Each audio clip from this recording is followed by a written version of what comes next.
We find of late, most recent advertisement, we're looking for 5,000 police officers. We have more than 1 million applications. And more than 50% of those are graduates. They all want to be police officers. They don't have it in their heart to chase criminals. They don't have it in their heart to lay their lives before the citizens to protect them. About them is job. They have to get employment. So they're applying to join the police not because they want to protect and serve. They're joining the police because it is a career for them that they want to pursue. They're unemployed, they're sitting at home. So if you were to ask me about the police officers that are committed to do the job, there are many of them. But unfortunately, I cannot thumbs up now and give the percentage of the total workforce. How many of them are actually dedicated? How many of them are not? We have 3 categories of employees that we have. We have those that want to lay their lives. And the majority of those that want to lay their life, they listen to the guidances that you give them as a police in terms of equipping themselves with regard to survival tactics, because we teach them those things. And they practice that. They stay fit, they stay healthy, and they stay sharp all the time. They don't go into dangerous situations alone without inviting their colleagues to accompany them. So those are the good ones that really do what we try to help them to do. And there's limitation on what government can do to protect the protector. The protector is supposed to protect the citizens. So therefore, the protector must be equipped with resources, physical and skills and the likes, to allow that person to protect himself or herself. So we have that group that is there, that we must continue affording the opportunity to be reskilled so that they learn the tricks and techniques that are going to help them to survive. But then we have the group that is lazy in the middle, that missing group in the middle who doesn't want to work, who just enjoys a salary at the end of the month.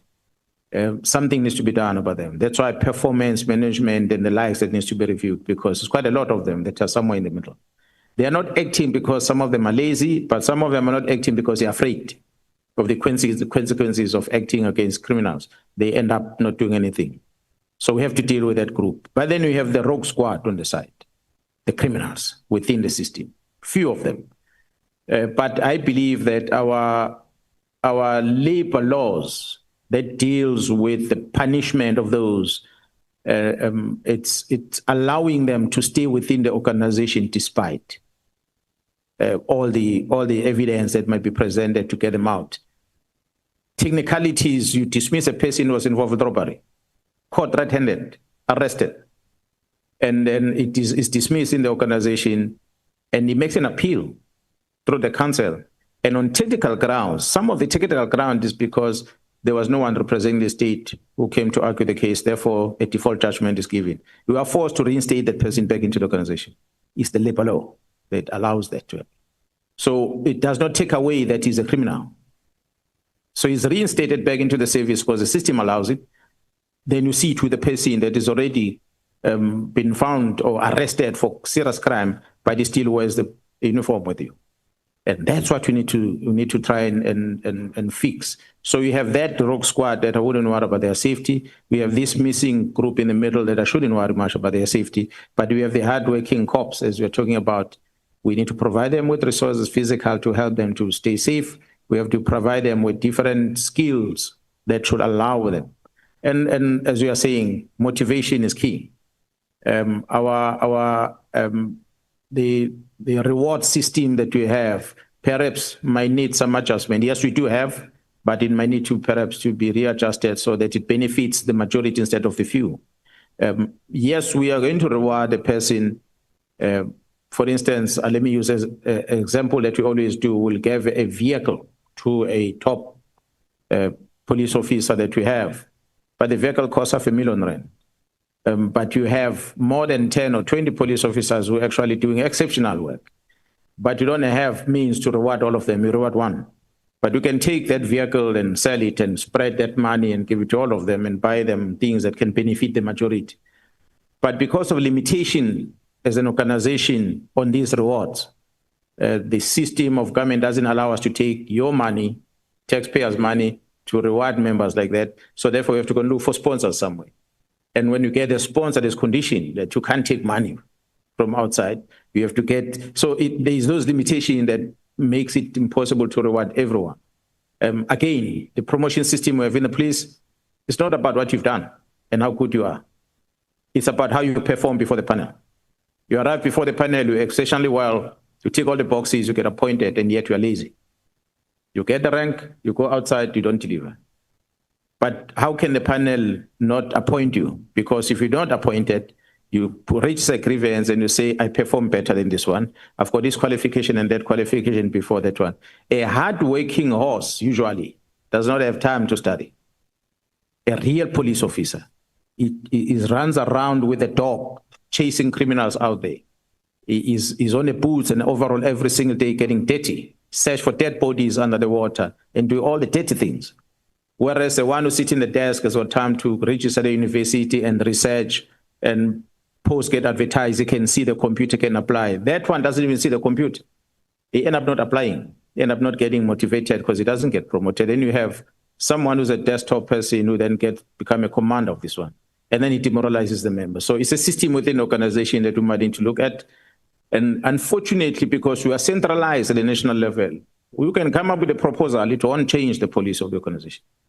But if it's decentralized, this thing in the province, maybe with the provincial management, we must start saying, how can we best motivate these members that we have? You might come with a reward system that involves the provincial government that may be in a better benefiting of the members that you have in organization. So it's different approaches that we might want to employ. The Minister of Home Affairs comes out and says, there was a whistleblower who was shot twice, and that whistleblower is still alive, unlike the lady who was killed for Tembisa. And the murderers or the suspects are still out with the Lamborghinis. And it's the same law that takes those people out. They are not even arrested. The people you've mentioned that have done wrong, together with the minister, are not in jail. None of them is not in jail. Do you think it's the Constitution that hinders us to deliver? Yeah, well, I wouldn't say it's a Constitution. It's the legislations that have been written and passed through this parliament sometimes that contribute to such. Not necessarily the Constitution per se. The Criminal Procedure Act, how you facilitate an arrest of a person. Back in the days, we could listen to your phone without asking your permission. You came up with the legislation. They said, we cannot do that. We must apply to a judge. The judge is not appointed. And then we sit and wait until the judge is appointed one day before you can listen to the phones. The judge is appointed, then we can listen to the phones. We arrest the criminal with the phone in his hand. And we want to take the phone and download the phone. You pass a legislation that says, Cyber Act, you can't open this phone without getting a consent from the person. So we ask a person, can you open the phone? He says no. Then you're doomed as a police. Then you must start the whole lengthy process again. So the legislation is passed to try and protect the citizens. But the unintended consequences of that protection leads into criminality. So we have to balance the two at times. Not to say what the legislation is saying is wrong, but we must also look at what is an unintended consequence of this legislation. And then you balance the two and say which one weighs the most. I said earlier, if you want to prioritize the human rights of a person, whether is not arrested, whether is arrested, definitely the rights of the person that has been found guilty and is incarcerated must be totally different than a person who's walking on the street. But what we find happening is that there is more rights for those in prison than you have for the person on the street. And I want to challenge you to look at your budget expenditure for the people in custody per day cost of an inmate versus what the grant you are giving to a person who's a law-abiding citizen outside the month. 350 versus 350 a month versus a 500 rands a day. That's how the scale is like. So come to prison, you're going to get education for free, you're going to get free food, you're going to get shelter, you don't run out of water, and so forth. Go outside of prison, you live in a shack. You must rob someone to have bread to eat at night. That's a reality that we find in this country. So the legislation must really, legislators yourself, we plead that you must please look at these things so that when we recruit in the police, we must recruit people who want to protect themselves, not the career people that they can't find jobs somewhere else and they come to the police as a job opportunity that is created.